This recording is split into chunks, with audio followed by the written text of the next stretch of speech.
Hello student, class 6 की lecture series में आपका स्वागत है। आज की इस वीडियो में हम प्रश्नावली 6.1 स्टार्ट करेंगे। तो देखो आज का पहला क्वेश्चन क्या दिया है। देखो इसमें दिया है निम्नलिखित के विपरीत लिखिए। विपरीत लिखने का मतलब ये है कि हमें क्या लिखने हैं, विलोम शब्द लिखने हैं। विलोम का मतलब होता है उल्टा। जैसे आपने हिंदी में विलोम शब्द पढ़े होंगे ना, जैसे दिन का विलोम क्या होता है, दिन का विलोम होता है रात। तो सेम टू सेम वैसे ही हमें यहाँ पे विपरीत शब्द लिखने हैं। जैसे यहाँ पे बाहर में वृद्धि लिखा है, तो वृद्धि का उल्टा होता है कमी। तो यहाँ पे इसके बदले हम लिख देंगे, ए पार्ट में लिख देता हूँ, यहाँ पे हो जाएगा बाहर में कमी। ठीक है, तो ये काफ़ी आसान है, इनको आप बड़ी आसानी से समझ जाओगे। पहली चीज़ तो ये होगी। वैसे ही दूसरा पार्ट इसमें दिया है कि 30 किलोमीटर उत्तर दिशा। अब देखो उत्तर दिशा कहाँ होती है, सबसे पहले तो आपको ये पता होना चाहिए। देखो पिछली वाली प्रश्नावली में भी मैंने आपको दिशाओं के बारे में बताया था कि जो आपका दायां हाथ होता है, दाएं हाथ की साइड होता है पूरब। ठीक है, फिर आपका जो बायां हाथ होता है वहाँ होता है पश्चिम। ठीक है, ऊपर की ओर होता है उत्तर और नीचे की ओर होता है दक्षिण। तो इसमें दिया है 30 किलोमीटर उत्तर दिशा। देखो उत्तर दिशा यहाँ है, तो उत्तर का उल्टा क्या हो जाएगा, देखो इसके ठीक सामने आपको दिख रहा है दक्षिण, तो मतलब उत्तर का उल्टा दक्षिण हो जाएगा। तो यहाँ पे हम लिखेंगे 30 किलोमीटर दक्षिण। ठीक है, तो देखो इतना आसान है इनको सॉल्व करना है। दूसरा पार्ट भी हो गया। वैसे ही तीसरा पार्ट हमें ये दिया है कि 80 मीटर पूरब। अब देखो इसमें पूरब दिया है, तो पूरब दिशा इस तरफ है ना, तो पूरब का उल्टा क्या हो जाएगा, पश्चिम हो जाएगा। तो इसके बदले यहाँ पे लिख देंगे 80 मीटर पश्चिम। ठीक है, ये वाला पार्ट भी हो गया। अब इसमें डी पार्ट हमें दिया है कि 700 रुपये की हानि। अब देखो हानि का मतलब ये होता है कि कमी होता है ना, हानि लिखो कमी लिखो एक ही बात है। तो हानि का उल्टा या हानि का विपरीत क्या होता है, लाभ। तो इसके बदले हम यहाँ पे लिखेंगे 700 रुपये का लाभ। तो देखो ये वाला पार्ट भी हो गया। अब अगला दिया है इसमें ई पार्ट, समुद्र तल से 100 मीटर ऊपर। तो ऊपर का उल्टा होता है नीचे, तो यहाँ पे लिखेंगे समुद्र तल से 100 मीटर नीचे। तो लास्ट पार्ट में यहाँ पे बता देता हूँ। ठीक है, तो ये हमने लास्ट पार्ट यहाँ पे लिख दिया। तो देखो पहला क्वेश्चन इतना आसान है, इसको सॉल्व करना है। तो पहला क्वेश्चन यहाँ पे कंप्लीट होता है। अब देखो अगला क्वेश्चन क्या दिया है इसमें। देखो इसमें दिया है निम्नलिखित में प्रयुक्त हुई संख्याओं को उचित चिन्ह लगाकर पूर्णांकों के रूप में लिखिए। तो इनको हमें पूर्णांकों मतलब अंकों के रूप में लिखना है। जैसे इसमें पहला पार्ट हमें दिया है कि एक हवाई जहाज भूमि से 2000 मीटर की ऊंचाई पर उड़ रहा है। अब क्योंकि भूमि से, देखो भूमि ऐसे होती है यहाँ पे। अब जहाँ पे भूमि होती है ना, उसको हम जीरो मानते हैं। भूमि से नीचे जितनी भी संख्याएं होती हैं उनको हम नेगेटिव वाली संख्याएं मानते हैं। भूमि से ऊपर जितनी भी संख्याएं होती हैं उनको हम पॉजिटिव मानते हैं।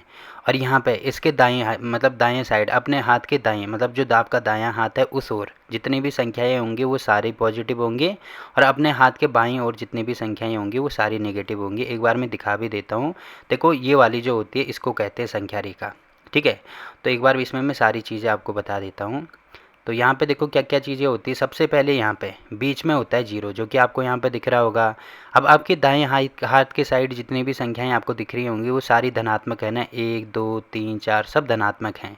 वैसे आपके बाएं हाथ की साइड जितनी भी संख्याएं हो सारी ऋणात्मक है, -1 -2 -3 -4। वैसे ही ऊपर की ओर सारी संख्याएं धनात्मक हैं और नीचे की ओर सारी संख्याएं ऋणात्मक हैं। तो अगर मैं इसको भूमि मानता हूँ तो हमारे ऊपर की ओर, क्योंकि इसमें ऊपर दिया है ना, तो ऊपर की ओर सारी संख्याएं धनात्मक हम ले लेंगे। तो वही चीज़ हमें यहाँ पे करनी है। देखो इसमें दिया है कि पहला पार्ट में यहाँ पे बता देता हूँ। ठीक है, इसमें दिया है कि एक हवाई जहाज भूमि से 2000 मीटर। तो यहाँ पे हम लिख देंगे पहले 2000। 2000 को हमने अंकों में लिख दिया। आगे मीटर है तो यहाँ पे मीटर लिख देंगे। 2000 मीटर की ऊंचाई पर उड़ रहा है। अब देखो क्योंकि ऊपर की ओर उड़ रहा है तो इसीलिए मैंने क्या बोला था, ऊपर की ओर जितनी भी संख्याएं होंगी धनात्मक होंगी, तो यहाँ पे धनात्मक हम लिख देंगे। पहला पार्ट हो गया। वैसे ही सेम टू सेम दूसरा पार्ट भी हमें करना है। देखो इसमें दिया है कि एक पनडुब्बी समुद्र तल से 800 मीटर की गहराई। अब देखो गहराई का मतलब नीचे की ओर होगा ना, तो मैंने अभी आपको क्या बोला कि अगर ये वाली भूमि है मतलब समुद्र तल भी यहीं पे होगा। अब इसके नीचे जितनी भी संख्याएं होंगी सारी नेगेटिव होंगी, और इसमें हमें ये दिया है कि यहाँ पे कितने मीटर नीचे जा रहा है, वो 800 मीटर। जो पनडुब्बी है वो समुद्र में 800 मीटर की गहराई में चल रही है। तो यहाँ पे देखो सबसे पहले तो लिख देंगे 800 मीटर। अब क्योंकि नीचे की ओर जा रही है, गहराई में जा रही है, इसीलिए यहाँ पे माइनस होगा। ठीक है, तो ये चीज़ आपको समझनी है। ठीक है, अब सी पार्ट इसमें ये दिया है कि खाते में 200 रुपये जमा करना। अब 200 रुपये जमा करने का मतलब क्या है, जमा करने का मतलब ये है कि आपके पास अगर 10 रुपये हैं, किसी ने आपको 10 रुपये दे दिए, मतलब आपके पास वो चीज़ आ गई ना, तो आ गई तो इसका मतलब आपके पास टोटल कितने रुपए होंगे, इन दोनों को हम जोड़ देंगे तो आपके पास टोटल 20 रुपये होंगे। तो इसका मतलब जमा करने का मतलब होता है अपने पास वो चीज़ जोड़ना। ठीक है। तो यहाँ पे हो जाएगा 200 रुपये। अब ये किस में हो जाएंगे, क्योंकि जमा किया जा रहा है तो इसीलिए इसमें प्लस का यूज़ होगा, तो ये हो जाएगा धन 200। ठीक है। अब देखो रुपए भी लिखना चाहें तो यहाँ पे लिख सकते हैं 200 रुपये। अब लास्ट पार्ट इसमें ये दिया है हमें, खाते से 700 रुपये निकालना। अब देखो निकालने का मतलब ये है कि जैसे आपके पास 50 रुपये हैं और 10 रुपये आपके भाई ने आपसे निकाल दिए, तो आपके पास कितने रुपये बचे, 40 रुपये बचे। कैसे पता लगा, इस 50 में से हमने 10 रुपये माइनस कर दिए, या 10 में मैंने इसमें से घटा दिया, तो 50 में से 10 घटाएंगे तो 40। तो निकालने का मतलब होता है घटाना। तो इसका मतलब यहाँ पे 700 रुपये निकालने का मतलब ये हो जाएगा कि ये हम क्या कर देंगे, माइनस कर देंगे, तो यहाँ पे माइनस 700 रुपये हो जाएगा। तो देखो ये वाला पार्ट भी कितना आसान था, बड़ी आसानी से हमने इसको कर दिया। तो दूसरा क्वेश्चन भी यहाँ पे कंप्लीट हो गया। अब देखो अगला क्वेश्चन क्या दिया है इसमें, देखो इसमें दिया है कि निम्नलिखित संख्याओं को संख्या रेखा पर निरूपित कीजिए।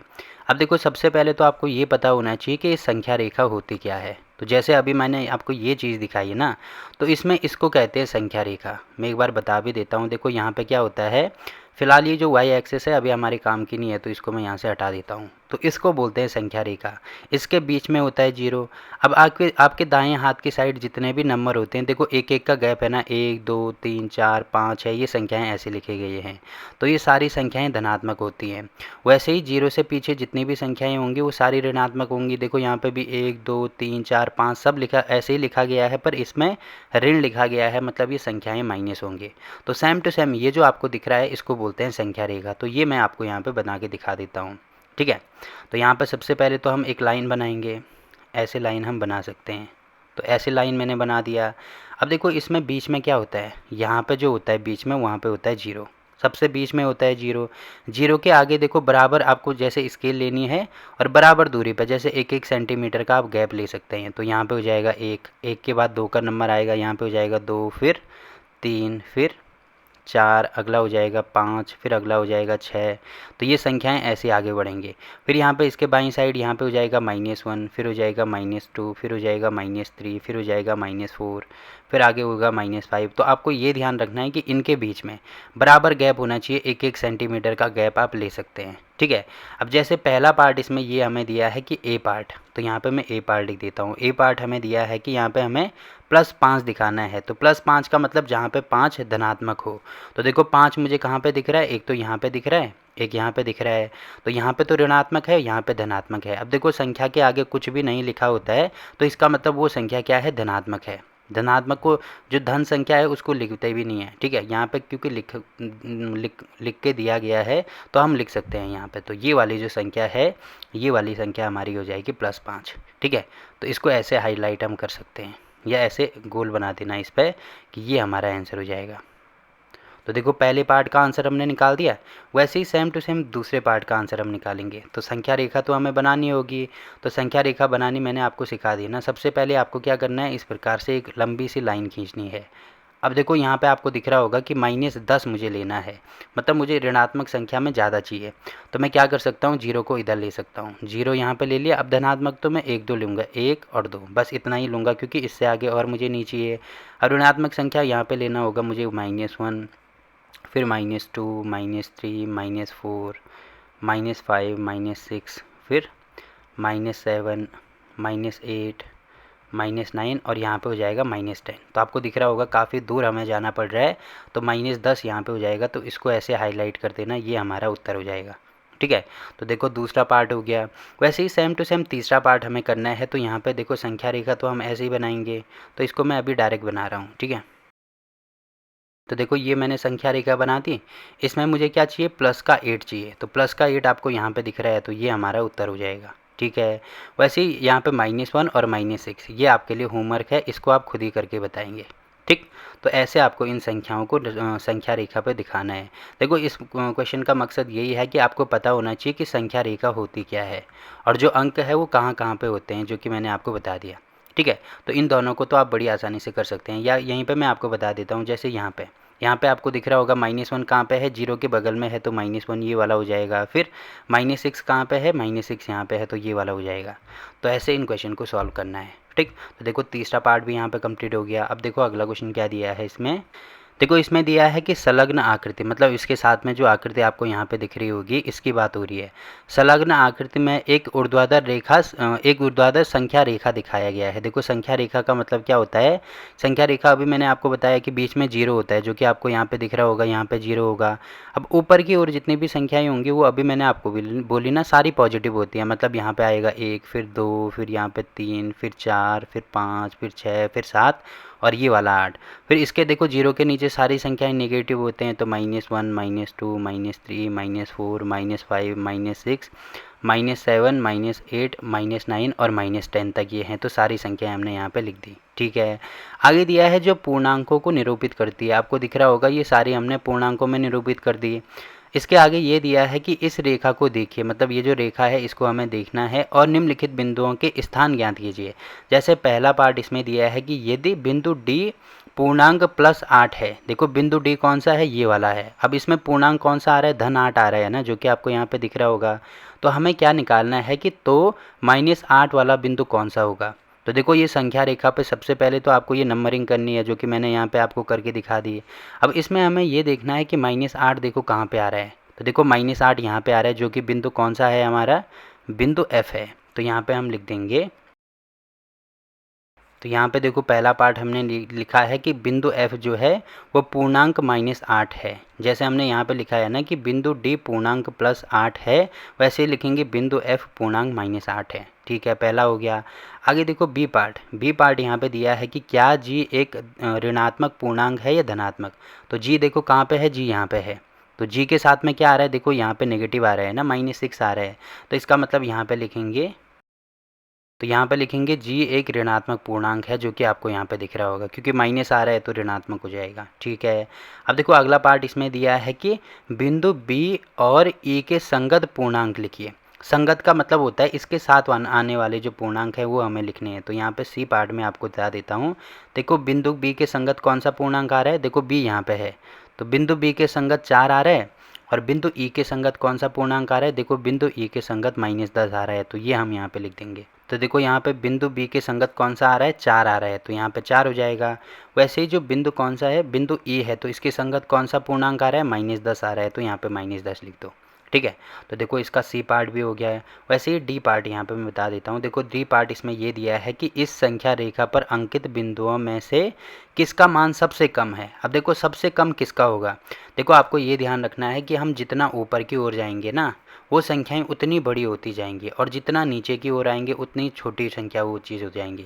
तो देखो अगर मैं ऊपर जा रहा हूँ तो संख्या बड़ी हो जाएंगी, तो सबसे नीचे मुझे देखना है कि कौन सी संख्या है। तो आपको दिख रहा होगा सबसे नीचे संख्या है 10। अब क्योंकि इसमें माइनस आ रहा है, इसका मतलब -10 सबसे छोटी संख्या है। तो यहाँ पे हम लिखेंगे बिंदु E का मान सबसे कम है, जो कि आपको यहाँ पे दिख रहा होगा। ठीक है, ये चीज़ आपको ध्यान रखनी है। तो ये वाला पार्ट भी हो गया। अब देखो लास्ट पार्ट इसमें दिया है कि सभी बिंदुओं को उनके मानों के घटते क्रम में लिखिए। देखो घटते हुए क्रम में लिखना है। घटते हुए क्रम का मतलब क्या है, सबसे पहले बड़ा आएगा, फिर छोटा, छोटा। घटते हुए क्रम यही होता है ना कि ऊपर से नीचे की ओर हमें जाना है। ठीक है, क्योंकि क्रम इसमें घट रहा है। तो इसको घटते हुए क्रम में हम कैसे लिखेंगे, देखो सभी बिंदुओं को लिखना है। तो सबसे ऊपर वाला बिंदु तो सबसे बड़ा है, इसका मतलब सबसे पहले आएगा डी। अब इससे छोटा कौन सा है, इससे छोटा आपको सी दिख रहा है, तो फिर आएगा सी। उसके बाद यहाँ पे बी दिख रहा है, तो फिर आएगा बी। फिर ए दिख रहा है तो ए आएगा। फिर एच दिख रहा है तो एच। फिर आएगा जी, फिर आएगा एफ, और फिर आएगा ई। तो इनको हमने घटते हुए क्रम का मतलब ऊपर से हम नीचे की ओर आएंगे। ठीक है, पहले बड़ा, फिर छोटा, छोटा, छोटा, तो ये सबसे छोटे हो जाएंगे। अब क्योंकि घटते हुए क्रम है तो यहाँ पे मैं ऐसे लगा दूंगा इस तरफ, क्योंकि मैंने आपको बोला था ये वाला, जिस तरफ ये मुंह खुला होता है वो होता है बड़ा, और जिस तरफ ये मुंह बंद होता है वो होता है छोटा। तो इसमें देखो सबसे बड़ा कौन सा है, डी है। तो इस तरफ मुंह खुला है तो डी बड़ा है सी से। वैसे ही सी बड़ा है बी से, बी बड़ा है ए से, ए बड़ा है एच से, एच बड़ा है जी से, जी बड़ा है एफ से, और एफ बड़ा है ई से। तो लास्ट वाला जो पार्ट है ई वाला, वो हमने यहाँ पे बता दिया। ठीक है, तो काफ़ी आसान एक्सरसाइज है। देखो क्वेश्चन नंबर 4 भी कितना आसान है, ये भी हमने कंप्लीट कर दिया। ठीक।